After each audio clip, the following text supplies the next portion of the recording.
বেজ হয় নেকি? প্ৰকৃততে বেজ এতিয়াহে আমি গম পাইছো, কাৰণ মোৰ মানুহজনী যদি মাত বোল দিব নোৱাৰা হৈ গ'ল। আৰু মাহ আগত আপোনাক ডিভোৰ্চ দি দিছে? কিন্তু মই ক'ব নোৱাৰো।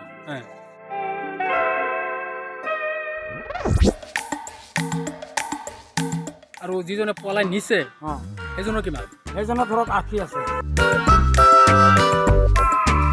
কিমান বয়স? বয়সটো ধৰক 55 বছৰৰ ওপৰত আছে।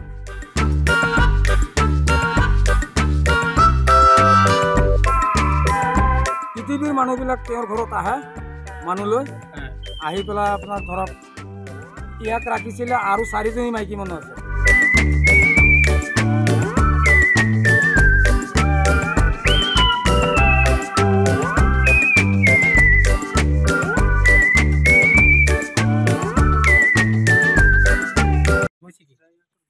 মোৰ হোৱাটো আৰু কি হ'ব, মোৰ ঘনীয়েক কেইদিনমান মানে এই কবিৰাজৰ ঘৰত আহিছিলে, জাহেৰ কবিৰাজৰ ঘৰত।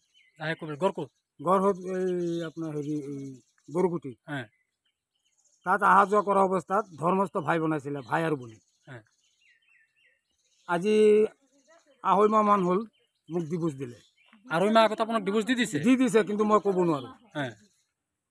তাৰপিছত কালি গৈ আমাৰ ছোৱালী দুটা আহিছিলে জাহেৰৰ ঘৰত, মানে খবৰটো ল'বৰ কাৰণে যে মানুহজনী ইয়াত আছে। যেতিয়া আহি পেলাই সুধিছে, কৈছে যে বোলে তোমালোকে চৰবতটো খোৱা আৰু ধুমধাম ওলাই যোৱা, ছোৱালী দুজনীক কৈছে। তেতিয়া কৈছে বোলে কিয় তেনেকুৱা কৰিব লাগে, ধুমধাম যাব লাগে, মাকক নিবৰ আহিছোঁ। কৈছে মাকক নি কি কৰিবা? আমাৰ বিয়া দি দিছে নেকি? আপোনাৰ যিজনী ছোৱালী আহিছিলে দুজনী বিয়া দি দিছে নেকি? আমাৰ ছোৱালী দুজনী বিয়া দিলোঁ। কেইজনী ছোৱালী বা ল'ৰা সন্তান আপোনাৰ কিমান? মোৰ ধৰক 5টা ছোৱালী আৰু 3টা ল'ৰা, আৰু 3টা মিত্ৰ হৈছে, এটা ল'ৰা মিত্ৰ হৈছে, ছোৱালী 2জনী মিত্ৰ হৈছে, মুঠতে 11জনৰ মান। 11জন। পাছত কি হৈছে ঘটনা? তাৰপিছত ধৰক এইখিনিত অহাৰ লগে লগে ছোৱালীকেইটা যেতিয়া সুধিছে, তেওঁলোকৰ ঘৰৰ মানুহবিলাকে, মাইকী মানুহে আৰু ল'ৰা দুইটাই, এই ছোৱালী এজনী আৰু ল'ৰা দুইটাই মাৰপিট কৰি পঠিয়াইছে মোৰ ছোৱালীকেইটা। আৰু যিজনী আপোনাৰ পত্নী মানে এক প্ৰকাৰ পলাই গৈছে, কিমান বয়স? বয়সটো ধৰক 55 বছৰৰ ওপৰত আছে। নাই ইয়াতে কিবা ডকুমেণ্টছত আমি শুনা মতে কিবা হাতী হৈ গ'ল সৃষ্টি, প্ৰায় তেনেকৈ হৈছে। আৰু যিজনে পলাই নিছে সেইজনৰ কিমান? সেইজনৰ ধৰক 80 আছে। 80 মান হ'ব। 80-75ৰ ভিতৰত আছে এনেকুৱা বয়স। এতিয়া আপোনাৰ লগত আৰু নাহে? আমাৰ লগত নাহে, ঘৰ সংসাৰ নকৰে। গতিকে তেওঁলোকক আমি চমজাই দিছোঁ যে ভালে ভালে ঘৰ সংসাৰ তেওঁৰ সৈতে। আৰু এইজনে আৰু কিবা এটা শুনা পালোঁ যে কিবা বেজালি কৰে। বেজালি মানে তেওঁ 1 নম্বৰ বেজ, কবিৰাজ বেজ। পৃথিৱীৰ মানুহবিলাক তেওঁৰ ঘৰত আহে, মানুহলৈ আহি পেলাই আপোনাৰ ধৰক ইয়াক ৰাখিছিলে আৰু 4জনী মাইকী মানুহ আছে। এজন জুৰিয়াৰ পৰা আহে, এজন এই গলাকাটাৰ পৰা আহে মাইকী মানুহ, আৰু এজনী নগাবান্ধাৰ পৰা যায়। এইবিলাক হ'ল দালাল ৰাখি লৈছে লগত। বেজ হয় নেকি?